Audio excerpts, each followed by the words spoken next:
Buenas! Neste vídeo vamos realizar alguns experimentos para descobrir o comportamento de uma rede de classificação, recebendo 4 tipos diferentes de normalização de imagens e incluindo uma que não será normalizada. Se você, assim como eu, já se perguntou se deve dividir os valores de pixels por 255 para ficarem entre 0 e 1, ou normalizar para valores entre -1 e 1, ou utilizar os valores mágicos que normalmente vemos em modelos pré-treinados no PyTorch, ou, ainda mais, simplesmente não fazermos nada e passarmos os valores brutos das imagens, ou seja, de 0 a 255. Será que a normalização torna o treinamento computacionalmente menor? Precisamos de menos épocas de treinamento e temos resultados de acurácia e loss muito diferentes? Pois então, teoricamente já sabemos que a normalização ajuda no aprendizado, mas o quanto e qual utilizar, vamos descobrir agora. Todo o experimento que realizei e irei apresentar estão disponíveis neste repositório. Inclusive, você também pode realizá-los e customizá-lo para novos experimentos. Aqui temos o ambiente do Anaconda com suas bibliotecas e versões, o Jupyter que foi utilizado e a pasta do TensorBoard com os resultados. Inclusive, pode ser acessado por este link. Mas não vamos nos precipitar, vamos começar pelo começo. É relativamente fácil encontrar alguns métodos de normalização da imagem para usarmos, e que, inclusive, podemos aplicar facilmente utilizando a função Normalize da biblioteca Transformers do Torch Vision. Nele, é necessário passar o valor médio e desvio padrão que desejamos para os valores de saída.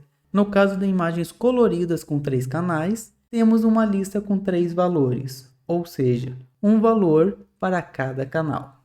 Talvez uma das normalizações mais simples e conhecidas é com média 0 e desvio padrão de 1, ou mais popularmente, dividir os valores por 255, resultando em valores entre 0 e 1. Ou se preferir, também podemos utilizar a média e desvio padrão de 0.5 para deixar os valores entre -1 e 1. E para os conhecedores do dataset ImageNet, ou que já utilizaram redes pré-treinadas do PyTorch e outros frameworks, também temos os seguintes valores que também irão normalizar entre -1 e 1.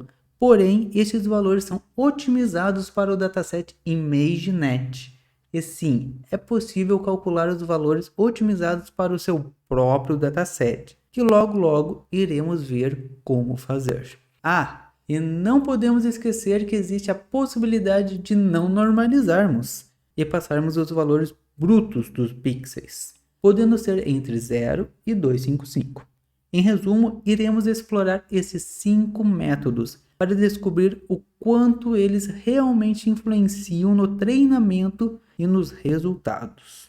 Neste experimento foi utilizado 2 datasets disponíveis gratuitamente, sendo um deles o Cifar 100, que possui 100 classes diferentes com imagens de 32 por 32 pixels, e o outro, o Flower 102, que possui 102 categorias de flores presentes no Reino Unido e com imagens de tamanhos diversos, mas em uma média grosseira podemos dizer que se aproximam de 500 por 500 pixels.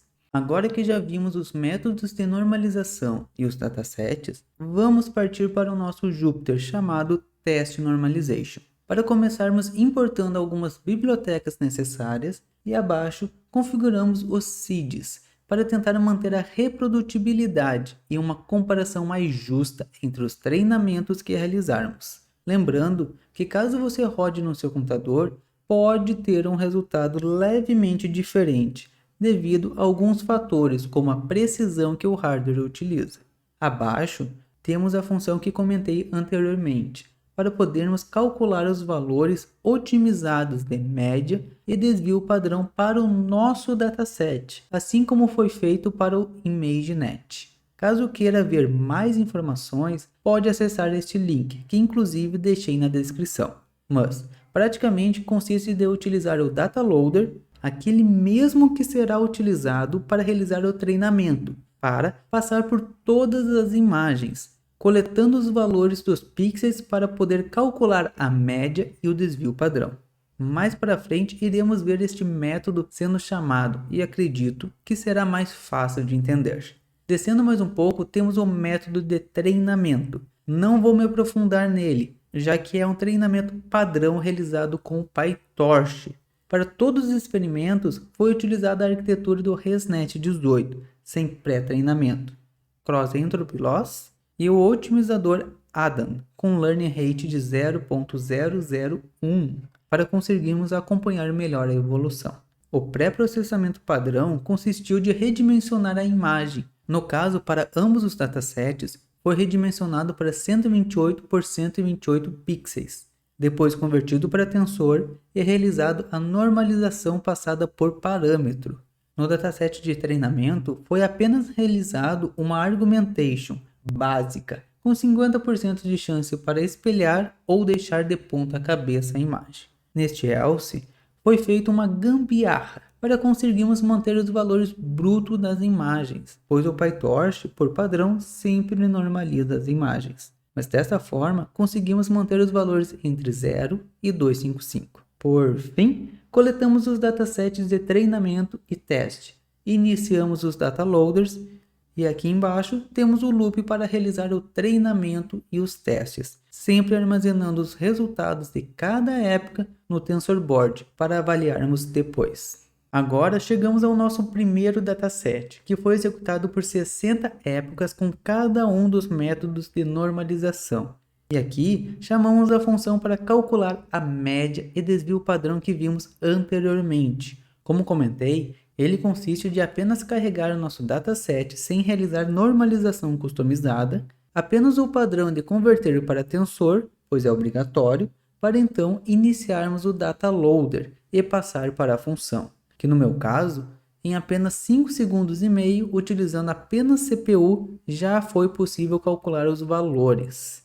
Ressaltando que assim como qualquer etapa de treinamento, o ideal é calcular esses valores apenas com o dataset de treinamento, pois se for utilizado o de teste e validação juntos, iremos influenciar nos resultados dos testes e possivelmente aumentando a surpresa quando utilizarmos o modelo fora destes datasets. Nos códigos abaixo, são executados a função de treinamento com os respectivos parâmetros para cada um dos métodos de normalização que já comentamos. Logo em seguida, temos exatamente as mesmas etapas, porém para o dataset Flowers, que por conter menos imagens foram executadas por 150 épocas, e assim como o dataset Cifar, também foi calculado os seus valores de média e desvio padrão. Com os nossos treinamentos prontos, vamos pular para o TensorBoard na aba Scalars, para vermos um overview dos resultados, pois depois iremos ver certinho quem foi o campeão. Aqui dentro eu dividi em acurácia e loss para cada um dos datasets treinados. Vamos começar pelo Cifar. Não vou entrar em detalhes nos resultados de treinamento, mas podemos ver que todos atingiram resultados bem altos, sem muitas possibilidades de melhorias, enquanto em teste ficamos por volta de 58% de acurácia. Para quem conhece este dataset e o próximo que iremos ver, deve saber que não é uma simples rede ResNet 18 com praticamente nenhuma argumentação que irá possibilitar bater um resultado alto. Mas para o nosso objetivo, isso é o suficiente, pois queremos ver quem se saiu melhor e não realmente bater o recorde de melhor acurácia. Para deixarmos mais nítido as diferenças entre os treinamentos, vamos desativar a suavização. Antes de começar, gostaria de lembrar que este TensorBoard está disponível no repositório para caso queira explorá-lo com mais calma. Podemos começar vendo o tempo de treinamento, onde todos eles, sem exceção, demoraram praticamente os mesmos 37 minutos e meio. Ou seja, podemos dizer que aparentemente os métodos de normalização não deixaram o treinamento mais rápido. Outro ponto que chama atenção é a linha rosa, com o pior resultado sendo dos dados brutos, ou seja, de 0 a 255. Aproximando dos outros resultados, temos na última época executada os cálculos de média e desvio padrão do ImageNet com o melhor resultado, seguido pelos otimizados para o dataset, depois pelos valores entre 0 e 1 e mais abaixo de valores entre -1 e 1.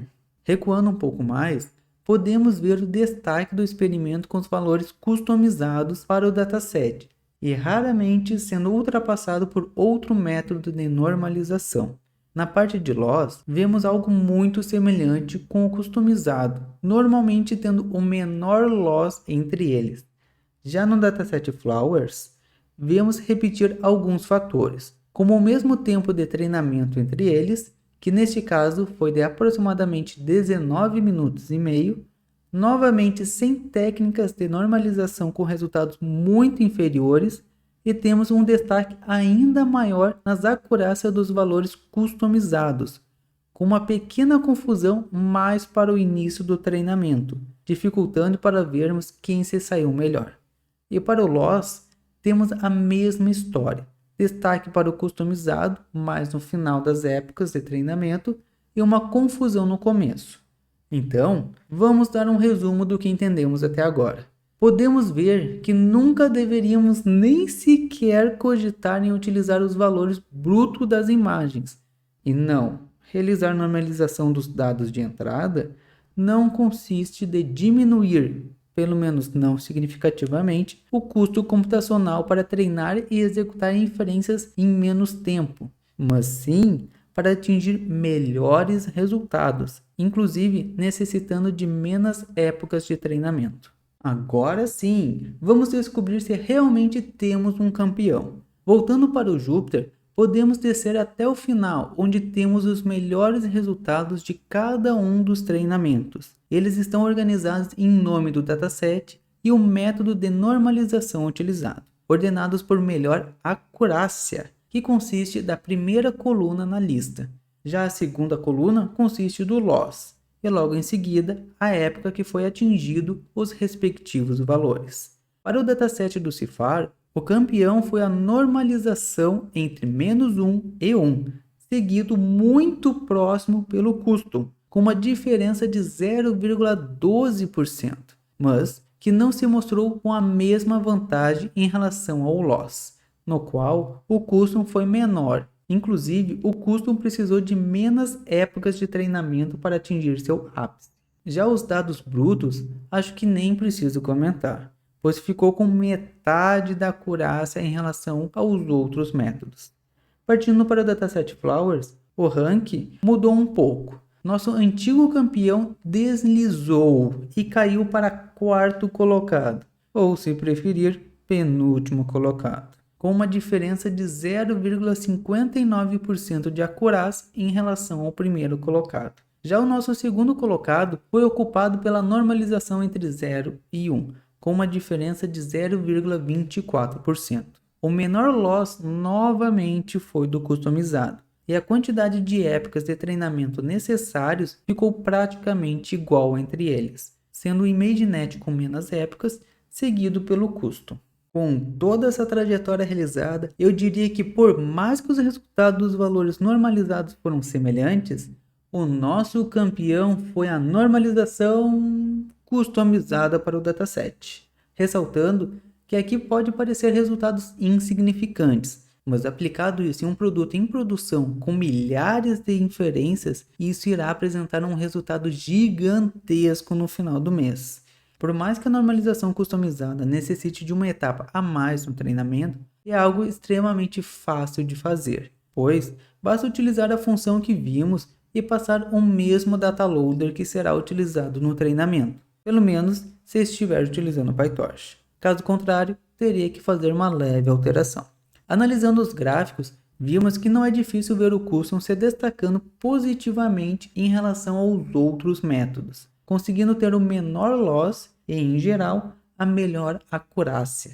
E, algo que não podemos afirmar, pois os testes foram pequenos, mas possivelmente até necessitando de menos épocas de treinamento. E não podemos esquecer que utilizar os valores brutos dos pixels não é uma boa ideia de se realizar. E comentários de que a normalização dos dados de entrada diminui o custo computacional, consequentemente diminuindo o tempo de treinamento e de inferência, não se mostraram significativamente verdadeiros. Com estes resultados e conclusões, podemos finalizar por aqui. Espero que eu tenha te ajudado a entender um pouco sobre alguns métodos de normalização de imagens e que na próxima vez que se deparar com a necessidade de preparar uma imagem para treinar uma rede, consiga tomar essa decisão com maior confiança. E quem sabe, até a próxima. Pois.